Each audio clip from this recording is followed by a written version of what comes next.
أعوذ بالله من الشيطان الرجيم بسم الله الرحمن الرحيم قل أعوذ برب الناس ملك الناس إله الناس من شر الوسواس الخناس الذي يوسوس في صدور الناس من الجنة والناس۔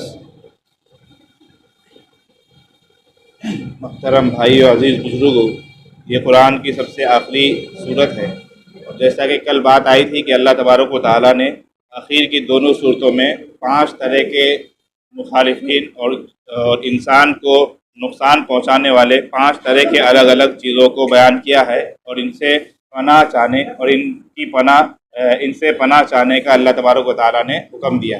ان میں سے 4 کا ذکر گزشتہ کل ہوا تھا، جن کا تعلق دنیاوی معاملات سے تھا، اور 5ویں نمبر کا دشمن وہ ہے کہ جو ہمارے دین کا دشمن ہے، جس کی چاہت اور جس کی خواہش یہ ہے کہ انسان کو دین سے بالکل بے دین کر دے، اور ایک مسلمان کو بے دین کر کے اس دنیا سے وہ کہ آخری وقت میں مسلمان بے دین ہو کر گزرے، اور وہ ہمارا سب سے بڑا دشمن ہے جسے ہم شیطان کہتے ہیں۔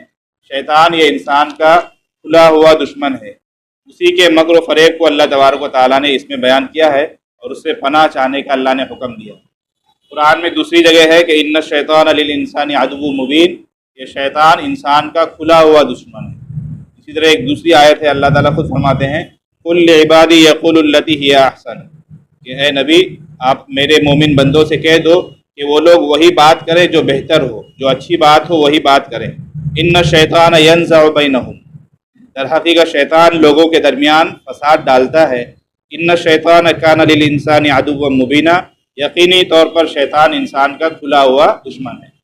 اس آیت پہ اللہ تبارک و تعالیٰ نبی کے زبانی مومنین کو کہلوا رہا ہے کہ تم لوگ آپس میں کوئی بات کرو، خاص طور پر غیروں کے ساتھ، کفار مشرکین کے ساتھ کوئی بات کرو تو سوچ سمجھ کر خوش اسلوبی اور اچھے انداز میں کہو، جھگڑنے کی حالت میں یا غصے کی حالت میں مت کہو۔ ہو سکتا ہے شیطان تم سے کوئی ایسی بات کرا دے جس سے فتنہ بھڑک جائے، غصے میں انسان کچھ بھی بول دیتا ہے اور پھر بعد میں پچھتاوا ہوتا ہے۔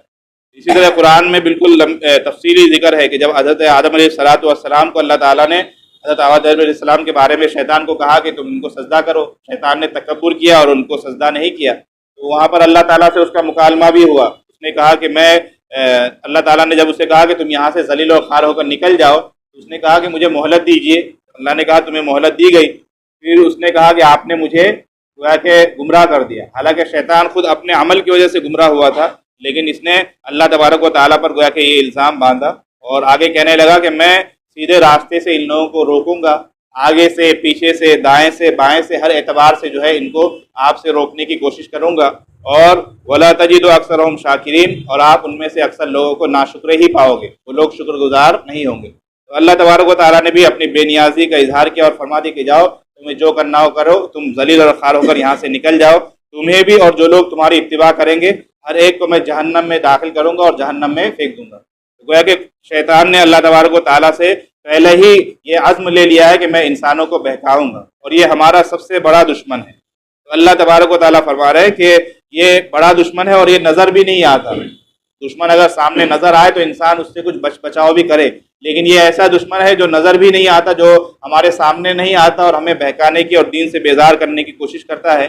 تو ایسے دشمن سے انسان بچ کیسے سکتا ہے؟ تو اللہ فرما رہے ہیں کہ تم لوگ خود نہیں بچ سکتے، بلکہ اس ذات کی پناہ میں آ جاؤ جو رب العالمین ہے، جو رب الناس ہے، گویا کہ زبردست قدرت رکھنے والی ذات، یعنی اللہ تبارک و تعالیٰ کی پناہ میں انسان جائے گا تبھی گویا کہ وہ شیطان سے بچ سکتا ہے۔ تو اللہ تعالیٰ فرماتے ہیں قل اعوذ برب الناس، کہو کہ میں پناہ مانگتا ہوں سب لوگوں کے پروردگار کی، ملک الناس، سب لوگوں کے بادشاہ کی، الہ الناس، سب لوگوں کے معبود کی۔ کس چیز سے پناہ مانگتا ہوں؟ من شر الوسواس الخناس، اس وسوسہ ڈالنے والے کے شر سے جو پیچھے کو چھپ جاتا ہے، الذی یوسوس فی صدور الناس، جو لوگوں کے دلوں میں وسوسہ ڈالتا ہے، من الجنۃ والناس، چاہے وہ جنات میں سے ہو یا انسانوں میں سے۔ اس میں گویا کہ شیطان جو انسان کا سب سے بڑا دشمن ہے، اس سے اللہ تبارک و تعالیٰ کے پناہ میں آنے کی ہمیں گویا کہ دعا سکھلایا جا رہا ہے۔ اس صورت میں آپ دیکھیے کہ اللہ تبارک و تعالیٰ کے لیے تین بڑی بڑی صفتوں کا ذکر ہوا. رب الناس، اللہ وہ ہے جو تمام لوگوں کا رب ہے. رب کہتے ہیں اس ذات کو جو انسان کو تدریجی طور پر یعنی وقفے وقفے سے اور اس کی ضرورت کے مطابق ہر وہ چیز فراہم کرے جو اس کے لیے ضروری ہے. ہر انسان کی اپنی اپنی ضرورت ہوتی ہے. چھوٹا بچہ ہے، اس کی غذا اور ہے، اس کی ضرورت اور ہے، اسے ماں کا پیار چاہیے اور اسے نرم غذا چاہیے. تھوڑا اور بڑا ہوتا ہے، اس کی چیزیں، اس کی ضرورتیں بڑھتی ہے. جوانی کے اندر انسان کی اور ضرورت ہوتی ہے، بڑھاپے میں اور پھر آخر عمر میں ضرورتیں بدلتی رہتی ہے. تو رب اسے کہتے ہیں کہ جو انسان کو اس کے مختلف مراحل میں، اس کی زندگی کے مختلف اتار چڑھاؤ میں ضرورت کی تمام چیزیں فراہم کرے، اسی کو رب کہا جاتا ہے. اللہ وہ ہے کہ جو رب الناس ہے، تمام لوگوں کا رب ہے. اسی طرح ملک الناس، دوسری صفت اللہ کی بیان کی کہ اللہ بادشاہ ہے. ہر چیز کا حقیقی مالک اللہ ہی ہے. انسان کو عارضی طور پر چیزیں دی جاتی ہے ورنہ حقیقی مالک اللہ ہی ہے، اللہ کی بادشاہت. الہ الناس، لہذا جب سب چیز اللہ کی ہے، ہمارے نعمتیں، ہماری دولتیں، ہماری ساری چیزیں خدا کی ہے، اور جس نے ہمیں ہر چیز دی ہے تو وہی ذات اس بات کے لائق ہے کہ اس کی عبادت کی جائے. لہذا اللہ تبارک و تعالیٰ کی تیسری صفت کہ وہ الہ ہے، یعنی عبادت کے لائق وہی ہے، اسی کے سامنے جھکنا ہے، اس کے علاوہ کوئی اور عبادت کے لائق نہیں. تو یہ اللہ تعالیٰ کی تین صفت ہے کہ اللہ تعالیٰ پالنہار بھی ہے، اللہ بادشاہ بھی ہے، اور اللہ تبارک و تعالیٰ عبادت کے لائق ہے. کیونکہ کفار جو ہے انہی تینوں چیزوں میں دوسروں کو شریک ٹھہراتے تھے. وہ اپنا پروردگار، اپنا پالنہار یا اپنا بگڑی بنانے والا، اپنی روزی روٹی دینے والا کسی اور کو سمجھتے ہیں. اسی طرح بادشاہ وہ کئی خدا مان لیتے ہیں، کئی لوگوں کو اپنا مالک سمجھتے ہیں. اور الہ وہ متعدد الہ بناتے ہیں، متعدد بتوں کے سامنے، الگ الگ بتوں اور معبودوں کے سامنے جھکتے ہیں. تو اشارہ کیا جا رہا ہے کہ یہ ساری چیز صفتیں اللہ کے ساتھ خاص ہے. اللہ ہی عبادت کے لائق ہے، اللہ ہی ہماری بگڑیاں بنانے والے ہیں، اور وہی ہمارا مالک ہے. لہذا اللہ تبارک و تعالیٰ کی ان تین صفات کا ذکر کر کے کہا جا رہا ہے کہ وہی ذات گویا کہ اس لائق ہے، اس قدر قدرت والا ہے کہ وہ تمہیں شیطان کے وسوسے سے اور شیطان کے شر سے بچا سکتا ہے. یہ اللہ کی تین صفتیں ذکر کر کے ایک بڑے دشمن سے بچنے کی اللہ تبارک و تعالیٰ نے ترغیب دی.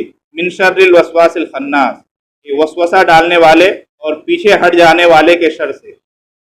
شیطان کا یہاں پر کام بتلایا گیا کہ شیطان وسوسہ ڈالتا ہے. شیطان انسان کو غلط کام کراتا نہیں ہے، یعنی زبردستی ہاتھ پکڑ کر کے اور زبردستی بالکل گن پوائنٹ پر رکھ کر کے کوئی غلط کام نہیں کراتا ہے. بس اس کا کام یہ ہے کہ وہ دل میں غلط بات، غلط خیال ڈالتا ہے، وسوسہ ڈالتا ہے. قرآن میں ایک دوسری جگہ ہے کہ جب قیامت کے دن برے لوگ اپنے اعمال کے کرتوت کی وجہ سے جہنم میں پھینکے جائیں گے، جہنم کی طرف ان کو لے جایا جائے گا، تو شیطان بھی اس میں ہوگا. شیطان کو وہ لوگ ملامت کریں گے کہ بھائی تمہاری وجہ سے ہمارا یہ حال ہوا، اگر تمہاری بات نہ مانتے تو ہم آج جو ہے جنت میں جا رہے ہوتے. تو شیطان اس وقت کہے گا کہ مجھے ملامت مت کرو بلکہ خود اپنے آپ کو ملامت کرو. میں نے تو صرف تمہارے دل میں ایک بات ڈالی تھی، میں نے تمہیں تھوڑے کہا تھا کہ نماز مت پڑھو، میں نے تمہارا ہاتھ تھوڑے روکا تھا کہ تم یہ کام مت کرو یا یہ غلط کام کرو، بلکہ میں نے صرف تمہارے دل میں ایک بات ڈالی تھی، تم نے خود اس کو کیا ہے. جب تم نے خود کیا ہے تو اب تم خود ہی بھگتو گے، میرے اوپر ملامت مت کرو. تو اسی کی طرف اشارہ ہے کہ شیطان کا کام صرف وسوسہ ڈالنا ہے، کہ یہ ہر وقت بیٹھ کر انسان کے دل میں برے برے خیالات ڈالتے رہتا ہے.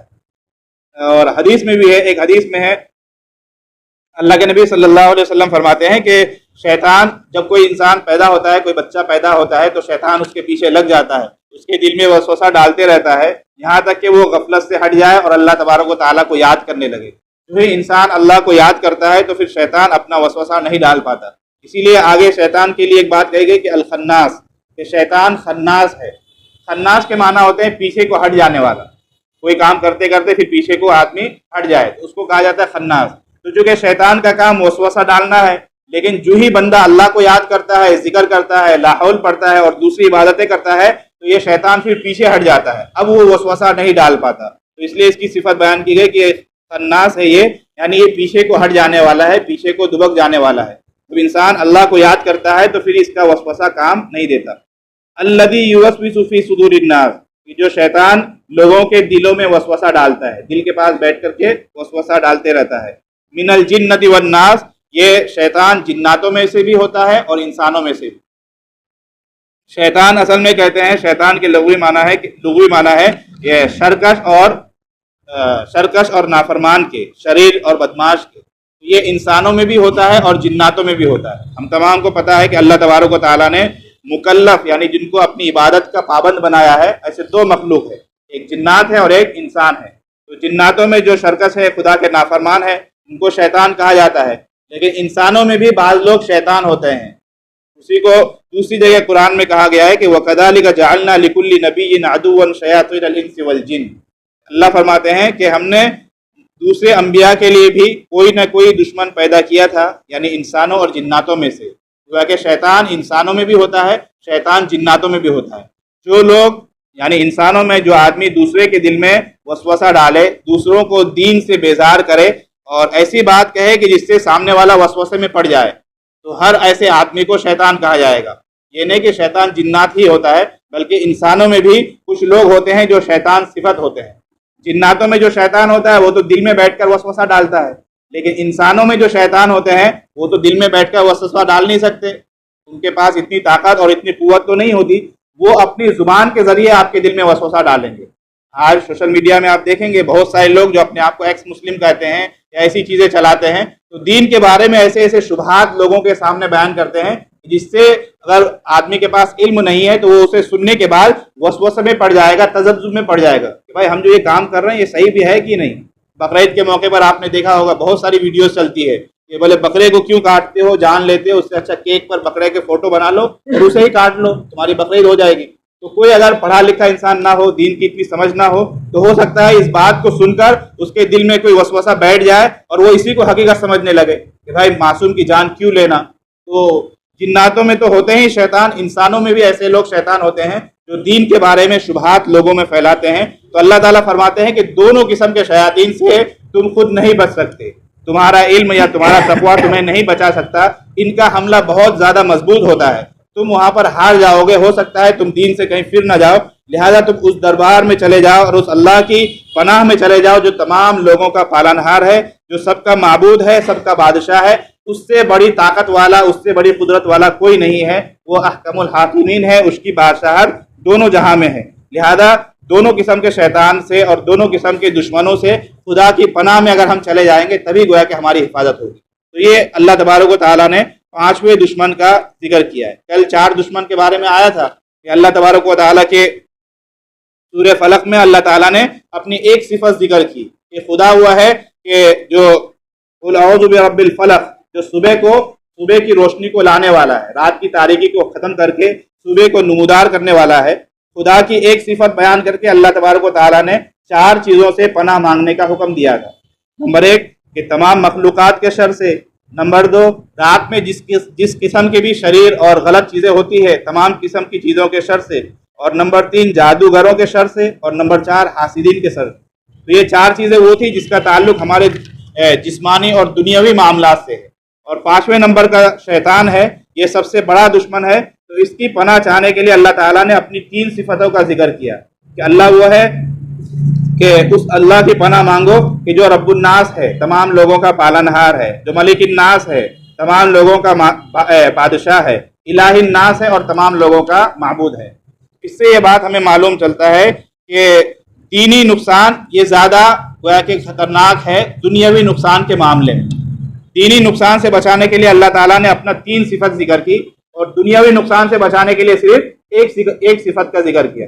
تو پتہ ہے چلا کہ کہیں پر اگر ایسا معاملہ ہو جائے کہ دین کا بھی نقصان ہو رہا ہو اور دنیا کا بھی نقصان ہو رہا ہو تو آپ اپنے دین کو بچائیے، چاہے دنیاوی اعتبار سے آپ کو گھاٹا ہو جائے۔ مثال کے طور پر سود کو ہی لے لیجیے، رشوت جو ہے، سود ہے، رشوت ہے، یہ ساری چیزیں حرام کاری دنیاوی اعتبار سے، دینی اعتبار سے فائدے کی چیز نظر آتی ہے کہ آپ سود لیں گے، رشوت لیں گے تو آپ کے بینک بیلنس میں اضافہ ہوگا، لیکن دینی اعتبار سے یہ چیز ہلاک کر دینے والی ہے۔ لہذا انسان کو اپنے دین کی فکر کرنی چاہیے، چاہے دنیاوی اعتبار سے کچھ نقصان اٹھانی پڑے۔ ایسے بہت سے معاملات زندگی میں آتے ہیں کہ جہاں پر دین اور دنیا دونوں ٹکراتے ہوئے نظر آتے ہیں، تو ایسے موقع پر انسان کو اپنی دین کی فکر کرنی چاہیے، چاہے دنیاوی اعتبار سے اس کا گھاٹا اور نقصان ہی کیوں نہ ہو جائے۔ اسی بات کی طرف، اسی نقطے کی طرف مختلف مفسرین نے اشارہ کیا ہے۔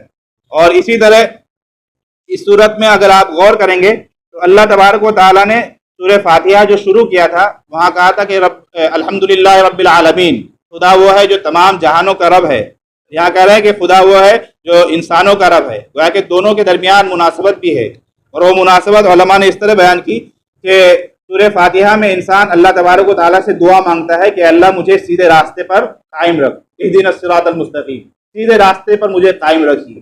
اور سورہ ناس میں اللہ تبارک و تعالیٰ انسان کو سکھلا رہے ہیں کہ شیطان سے پناہ مانگو، شیطان کے شر سے اللہ کے پناہ میں چلے جاؤ۔ پتہ ہی چلتا ہے کہ سیدھے راستے میں رکاوٹ ڈالنے والا یہ شیطان ہے، شیطان ہی کی وجہ سے انسان غلط کام کرتا ہے، گمراہی میں جاتا ہے۔ تو گویا کہ اللہ تبارک و تعالیٰ کہہ رہے ہیں کہ اس کی پناہ، اس کے شر سے تم خدا کے پناہ میں آ جاؤ اور اللہ کے پناہ میں آ جاؤ، اللہ تعالیٰ تمہاری حفاظت کریں گے۔ یہ دونوں صورتوں میں مناسبت ہے کہ قرآن کی ابتدا بھی ہدایت سے ہو رہی ہے اور قرآن کی اختتام بھی ہدایت سے، اور ہدایت سے دور رکھنے والی چیزوں کے بچانے سے اللہ تبارک و تعالیٰ کر رہے ہیں۔ اسی طرح علماء نے لکھا ہے کہ اللہ تبارک و تعالیٰ چونکہ ہمارے رب بھی ہیں، ہمارے مالک بھی ہیں، ہمارے بادشاہ بھی ہیں، ہمارے معبود بھی ہیں، ہر طرح کی نعمتیں خدا نے ہمیں دی ہے اور ساری نعمتوں سے اور مختلف چیزوں سے اللہ نے ہمیں نوازا ہے، اور ہم تمام کے دلوں میں اللہ کی محبت بھی ہے۔ ظاہر سی بات ہے ہر مسلمان کو اپنے معبود سے، اپنے نبی سے، اپنی جان سے بھی زیادہ محبت ہوتی ہے، لیکن بیچ میں کوئی ایسی خلل آ جاتی ہے، بیچ میں کوئی ایسا دشمن آ جاتا ہے جو بندے اور خدا کے درمیان جدائی کر دیتا ہے۔ حالانکہ جو ذات ہمارے اوپر اتنا مہربان ہے تو اس ذات کا حق یہ ہے کہ ہم ہمیشہ اس سے جڑے رہیں، ہم ہمیشہ اس کے ماتحت رہیں، لیکن کچھ چیزیں ایسی ہیں جو بندے کو اپنے خدا سے، اپنے معبود سے دور کر دیتی ہیں، یعنی دین میں خلل ڈالنے والی کچھ چیزیں ہیں۔ علماء نے 4 چیزوں کا بیان کیا ہے کہ 4 چیزیں ایسی ہیں جو بندے کو اپنے معبود سے، اپنے رب سے جدا کرتی ہے۔ ان میں سب سے پہلا نمبر شیطان کا ہی ہے کہ شیطان، اس کا کام ہی ہے انسان کو اپنے پروردگار سے، اپنے معبود سے جدا کرنا۔ اللہ تبارک و تعالیٰ سے اس نے کمٹمنٹ ہی کیا ہے، اللہ کے سامنے اس نے وعدہ ہی کیا کہ میں آپ کے بندوں کو گمراہ کرتا رہوں گا، آگے سے بھی آؤں گا، پیچھے سے بھی آؤں گا، دائیں سے بھی، بائیں سے بھی، یعنی گویا کہ ہر اعتبار سے ان کے دلوں میں وسوسہ ڈالوں گا، شبہات ڈالوں گا، ان کی نفسانیت کو بھڑکاؤں گا، ان کو دین سے بیزار کروں گا اور ان کو گناہوں پر آمادہ کروں گا۔ شیطان نے گویا کہ قسم کھا رکھی ہے، اللہ تبارک و تعالیٰ سے اس نے قسم کھا رکھی ہے۔ تو یہ پہلا ہمارا دشمن ہے جو اپنے معبود سے ہمیں جدا کرتا ہے، لہذا اس کا علاج اس صورت میں بیان کر دیا گیا کہ قل اعوذ برب الناس، کہ اللہ کے پناہ میں چلے جانا ہے۔ شیطان کا مقابلہ ہم خود سے نہیں کر سکتے کیونکہ وہ نظر ہی نہیں آتا، تو اس کے ہم کیسے بچاؤ کریں گے؟ تو شیطان کے بچاؤ کے لیے کہ اللہ کی پناہ میں انسان چلا جائے اور خدا تعالیٰ سے ہی دعا کرے کہ اللہ آپ ہی قدرت والے ہیں، آپ ہی ہمیں اس کے شر سے بچا سکتے ہیں۔ اور جیسا کل آیا تھا کہ ان دونوں صورتوں کا انسان ورد کرتا رہے، سونے سے پہلے ہمارے نبی سے پڑھا کرتے تھے، اپنے اوپر دم کیا کرتے تھے، کل باتیں آئی تھی، تو ان چیزوں پر ہم عمل کریں گے تو انشاءاللہ شیطان کے شر سے ہماری حفاظت ہوگی۔ دوسرا دشمن ہمارا ہے جو ہمیں اپنے معبود سے جدا کرتا ہے، وہ خود ہمارا نفس ہے۔ نفس یعنی وہی جسے ہم اپنے بولتے ہیں کہ میری چاہت، میرا من، بولتے ہیں میرا من نہیں لگ رہا ہے، میرا جی نماز میں نہیں لگتا، تو جو جی ہے، من ہے، آپ کا جو نفس ہے، یہ نفس انسان کا دوسرا سب سے بڑا دشمن ہے، اور اس کا علاج ہے کہ اس کو سدھایا جائے، اس کی تربیت کی جائے، عبادتوں کے ذریعے، ریاضت کے ذریعے، ذکر و اذکار کے ذریعے نفس کی جب تربیت کریں گے تو پھر نفس سدھرتے سدھرتے بہت فائدہ مند چیز بن جاتی ہے۔ جیسے ایک جانور ہے، اس کے اوپر آپ سواری نہیں کر سکتے، گھوڑا ہے، گھوڑے کے اوپر فوراً آپ سواری نہیں کر سکتے، لیکن جب اس کو آپ تربیت دیں گے، اس کو اچھے سے سکھائیں گے تو ایک دن ایسا آئے گا کہ آپ اس گھوڑے پر سواری بھی کر سکیں گے، یہاں سے کہیں جانا ہو تو چند منٹ میں پہنچ بھی جائیں گے۔ تو ہمارے حضرت فرماتے ہیں کہ نفس کو اللہ تبارک و تعالیٰ نے گویا کہ سواری کے طور پر بنایا ہے کہ اگر آپ اس کی ڈرائیونگ نہیں سیکھتے ہیں، اس کو نہیں سکھاتے ہیں تو آپ ایکسیڈنٹ کر جائیں گے، گر جائیں گے، وہ آپ کو گمراہ کر دے گا۔ لیکن اگر عبادت اور ریاضت کے ذریعے نفس کو آپ سدھار لیتے ہیں تو وہ نفس آپ کے لیے گویا کہ گاڑی کا کام کرے گا۔ جس طرح گاڑی کے ذریعے آپ کم مدت میں مسافت طے کر لیتے ہیں، تو اگر نفس کو آپ نے نفس کی آپ نے تربیت کر لی تو اس نفس پر سوار ہو کر اللہ تبارک و تعالیٰ کی معرفت تک آپ جلدی پہنچ سکتے ہیں۔ حضرت شیخ الحدیث مولانا شیخ زکریا رحمۃ اللہ علیہ فرماتے ہیں کہ اللہ تبارک و تعالیٰ تک پہنچنے کا بہت آسان طریقہ ہے کہ ایک قدم نفس پر رکھنا ہے اور دوسرا قدم کوئے یار میں رکھنا ہے، بلکہ یہ کسی بزرگ کا قول ہے کہ یک قدم بر نفس نے وہ دیگر راہ بر کوئے یار، کہ ایک قدم اپنے نفس پر رکھنا ہے، نفس کو کنٹرول کرنا ہے، اور دوسرا قدم اللہ کے دربار میں، یعنی اللہ کی معرفت حاصل ہو جائے گی، ہم اپنے معبود سے گویا کے قریب ہو جائیں گے۔ تو یہ دو ہمارا بڑا دشمن ہے۔ تیسرا دشمن کفار ہے جو دین سے ہمیشہ انسان کو روکتے رہتے ہیں، تو ان کے لیے قرآن میں جگہ جگہ ہے کہ ان سے قتال کرنا ہے، جہاد کرنا ہے اور حق کی آواز کو بلند کرنا ہے۔ جہاد کا مطلب فتنہ پھیلانا نہیں، بلکہ جہاد ہر وہ چیز ہے جس سے حق کا بول بالا ہو اور باطل کو توڑا جا سکے۔ تلوار ہی اس میں ضروری نہیں ہے، ساری چیزیں اس میں استعمال کی جا سکتی۔ اور چوتھا بڑا دشمن منافق ہے۔ مسلمانوں میں بہت سارے لوگ جو مسلم گھرانے میں پیدا ہوئے لیکن ان کے اندر ایمان کی رمق باقی نہیں رہی، تو وہ لوگ مسلمانوں کے درمیان فتنہ پھیلاتے ہیں، یعنی ان میں شبہات پیدا کرنے کی کوشش کرتے ہیں، تو ان کے لیے قرآن میں دوسری جگہ ہے کہ وغلظ علیہم، دلیل اور برہان کے ذریعے ان کو رسوا کیجیے، یعنی دلیل کے ذریعے قرآن کی حقانیت، اسلام کی حقانیت ان کے سامنے بیان کرنا ہے۔ تو یہ 4 طرح کے دشمن ہوتے ہیں جن کا علاج بھی علماء نے لکھا ہے کہ یہ ہمیں اپنے معبود سے جدا کرتے ہیں۔ ایک تو شیطان ہی ہے، جس کا علاج اس صورت میں ہے کہ اللہ کے پناہ میں چلے جانا ہے۔ دوسرا نفس ہے کہ اس کا علاج ریاضت ہے، تقویٰ ہے اور اس کی تربیت ہے۔ تیسرا کفار ہے کہ جن کے مقابلے میں ڈٹ جانا ہے اور ان کا مقابلہ کرنا ہے۔ چوتھا منافقین اور دین میں رکھنا ڈالنے والے، دین کے بارے میں شبہات پیدا کرنے والے ہیں، تو ان کا علمی انداز میں جواب دینا ہے۔ آج کل ایکس مسلم کا فتنہ چلا ہے، یوٹیوب وغیرہ پر دیکھیں گے تو وہ لوگ مسلمانوں کے خلاف اور اسلام کے خلاف باتیں کرتے ہیں، اعتراض کرتے ہیں۔ تو ان کا حل، ان کا جواب یہی ہے کہ علمی انداز میں علماء اور پڑھے لکھے لوگ علمی انداز میں ان کا جواب دے، یہی ان کا گویا کہ حل ہے۔ تو اللہ تبارک و تعالیٰ نے اس آخری صورت میں جو سب سے بڑا دشمن ہے یعنی شیطان، اس سے بچاؤ کی اللہ نے تدبیر بیان کی ہے کہ اس رب کے دربار میں اور اس کے پناہ میں چلے جاؤ جو تمام لوگوں کا رب ہے، جو بادشاہ بھی ہے اور جو معبود ہے، وہی تمہیں گویا کہ شیطان سے بچا سکتا ہے۔ اور شیطان یہ انسانوں میں بھی ہوتا ہے، جنات میں بھی ہوتا ہے، لہذا انسانوں میں، ہمارے دوست یار میں جو لوگ ایسی باتیں کرتے ہیں کہ جس کی وجہ سے انسان نماز سے، دین سے، مسجد والے ماحول سے دور ہو جائے، تو ایسی صحبت سے انسان کو بچنا چاہیے۔ تو اللہ تبارک و تعالیٰ نے شیطان اور جنات اور انسان دونوں طرح کے شیاطین سے بچنے کی گویا کہ اس صورت میں ترغیب دی ہے۔ تو اللہ فرماتے ہیں قل اعوذ برب الفلق، کہو کہ میں پناہ مانگتا ہوں سب لوگوں کے، قل اعوذ برب الناس، کہو کہ میں پناہ مانگتا ہوں سب لوگوں کے پروردگار کی، ملک الناس، سب لوگوں کے بادشاہ کی، الہ الناس، سب لوگوں کے معبود کی۔ کہ اللہ کی 3 صفتیں بیان کر کے کس چیز سے پناہ مانگی جا رہی ہے؟ من شر الوسواس الخناس، اس وسوسہ ڈالنے والے کے شر سے جو پیچھے چھپ جاتا ہے، یعنی شیطان دل میں وسوسہ ڈالتا ہے، اس کے شر سے پناہ مانگتا ہوں۔ اور اس کی صفت یہ ہے، اس کی خاصیت یہ ہے کہ جو ہی انسان اللہ کا ذکر کرتا ہے، خدا کو یاد کرتا ہے، تو پھر یہ پیچھے ہٹ جاتا ہے، پھر یہ وسوسہ نہیں ڈال پاتا۔ الذی یوسوس فی صدور الناس، شیطان کا کام یہ ہے کہ یہ لوگوں کے دلوں میں وسوسہ ڈالتا ہے، دین کے بارے میں شبہات ڈالتا ہے، گناہوں کا خیال ڈالتا ہے، اللہ کے خلاف بغاوت پر ان کو ابھارتا ہے۔ من الجنۃ والناس، یہ انسانوں میں بھی ہوتے ہیں اور جناتوں میں بھی ہوتے ہیں۔ گویا کہ اللہ تبارک و تعالیٰ اس صورت میں ہمیں اس بڑے دشمن سے آگاہ کر رہے ہیں اور اس کے فتنے سے بچنے کے لیے اپنے پناہ میں آنے کی اللہ تبارک و تعالیٰ دعوت دے رہے ہیں۔ تو اس صورت کا پیغام یہی ہے کہ شیطان کے شر سے ہم اپنے آپ کو بچائیں۔ جیسا کہ میں نے شروع میں کہا کہ دینی مضرت سے بچنا، دینی نقصان سے بچنا، یہ دنیاوی نقصان سے بچنے سے زیادہ اہم اور ضروری ہے۔ یعنی اپنے دین کی حفاظت کرنا زیادہ ضروری ہے، چاہے آپ کا دنیاوی اعتبار سے کچھ تھوڑا بہت نقصان ہی کیوں نہ ہو جائے۔ اللہ تبارک و تعالیٰ کہی سنی باتوں پر عمل کرنے کی توفیق۔ دعا۔ بسم اللہ الرحمن الرحیم، الحمدللہ رب العالمین، اللہم انی لا احصی ثناء علیک انت کما اثنیت علی نفسی۔ الہ العالمین، ہم تمام کے گناہوں کو معاف فرما۔ یا اللہ، ہم بڑے کمزور ہیں، الہ العالمین ہم تمام کی حفاظت فرما۔ یا اللہ، شیطان کے شر سے، اس کے فتنے سے ہم تمام کی حفاظت فرما۔ الہ العالمین، نفس کے فتنے سے ہماری حفاظت فرما۔ یا اللہ، ہمارے نفس کو نفس مطمئنہ بنا۔ یا اللہ، اپنی مرضیات پر چلنا ہم تمام کے لیے آسان فرما۔ الہ العالمین، سنت والی زندگی اور نبی کی زندگی ہم تمام کو اختیار کرنے کی توفیق عطا فرما۔ یا اللہ، قرآن سمجھ کر پڑھنے کی توفیق عطا فرما۔ یا اللہ، ہمارا دنیا بھی بہتر بنا، ہماری آخرت بھی بہتر بنا۔ ہم تمام کو صحت، عافیت اور راحت عطا فرما۔ یا اللہ، جو پریشان ہیں ان کی پریشانیوں کو دور فرما۔ نبی صلی اللہ علیہ وسلم نے خیر کے لائن سے جتنی دعائیں مانگی ہے، ہر ایک میں ہمارا حصہ مقدر فرما۔ جن شرور و فتن سے آپ نے پناہ چاہی ہے، ہر ایک سے ہم تمام کی حفاظت فرما۔ ہماری دعاؤں کو پیارے نبی صلی اللہ علیہ وسلم کی صدقہ طفیل قبول فرما۔ وصلی اللہ علی خیر خلقہ وآلہ وصحبہ وذریتہ اجمعین برحمتک یا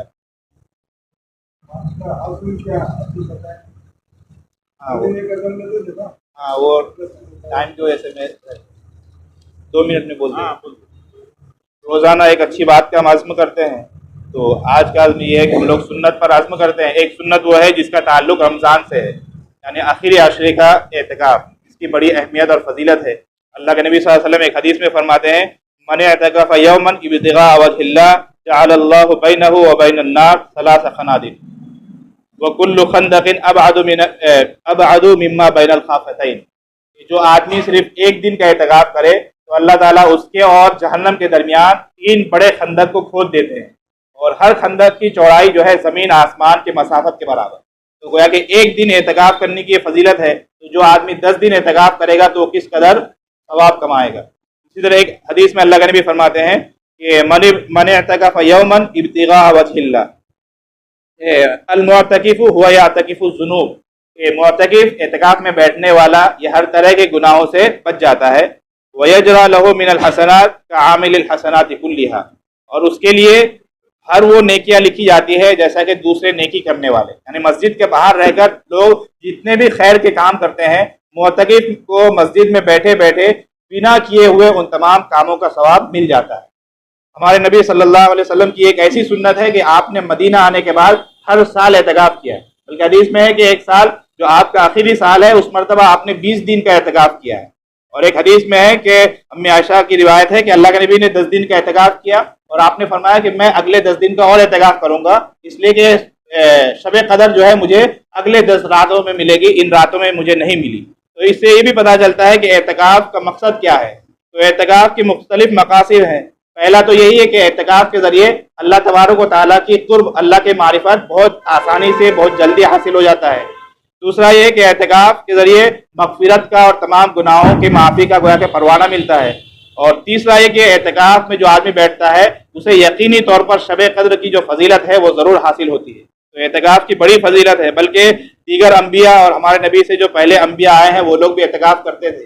قرآن میں ایک جگہ ہے اللہ تعالیٰ حضرت ابراہیم اور حضرت اسماعیل علیہ السلام کو حکم دے رہے ہیں کہ آپ دونوں جو ہے بیت اللہ کی صفائی کیجئے، للطائفین والعاکفین والرکع السجود، طواف کرنے والوں کے لیے، اعتکاف کرنے والوں کے لیے اور نماز پڑھنے والوں کے لیے۔ وہ ہے کہ نماز اور طواف کے ذریعے جس طرح اللہ تبارک و تعالیٰ کا قرب ملتا ہے، اسی طرح اعتکاف کے ذریعے بھی اللہ تعالیٰ کی نزدیکی ملتی ہے۔ تو یہ بہت بڑی سنت ہے، اور بالکل 1-2 دن بچے ہیں، پرسوں سے انشاءاللہ اعتکاف شروع ہوگا۔ تو جو لوگ چاہتے ہیں کہ وہ لوگ اس فضیلت کو حاصل کر سکے تو ضرور انہیں کرنا چاہیے۔ کل سے ہے نا؟ ہاں کل سے ہی ہے۔ اور اس سے پہلا ہی دن آیا تھا کہ نفل اعتکاف، ایک تو سنت اعتکاف ہے، دوسرا نفل اعتکاف ہے کہ جب بھی انسان مسجد میں آئے اعتکاف کی نیت کر لے، اور یہ سال بھر رہتا ہے، رمضان سے اس کا تعلق نہیں، پورے سال میں جب بھی انسان آئے مسجد میں اعتکاف کی نیت کرے۔ اور جس وقت مسجد میں آ رہے ہیں اسی وقت نیت کرنا ضروری نہیں، مسجد میں آنے کے بعد آپ کو جب بھی یاد آ جائے اس وقت بھی نیت کر سکتے ہیں۔ مثلا ہم لوگ ابھی مسجد میں ہیں، جنہوں نے نیت نہیں کی تھی وہ ابھی نیت کر سکتے ہیں، جب تک آپ رہیں گے آپ معتکف کہلائیں گے۔ تو اس سنت کو ہمیں خاص طور پر اس نفلی عبادت کو ہمیں اپنی زندگی میں اپنانا چاہیے، تاکہ ہمارے مسجد میں رہنا گویا کہ ہر پل عبادت میں شمار ہو۔ اللہ تبارک و تعالیٰ کہنے سننے سے زیادہ عمل کرنے کی توفیق عطا فرمائے۔ جو بولے کہ ایک دن کا بھی اعتکاف ہوتا ہے گورنمنٹ کے لیے، وہ کتنے ٹائم وہ نفل ہوگا؟ ہاں سنت، وہ نفل ہی ہوگا، ایک دن کا جو اعتکاف ہوگا وہ نفل ہوگا۔ سنت کا مطلب 10 دن کا ہے، ایک دن کا جو ہوگا وہ نفل ہی ہوگا۔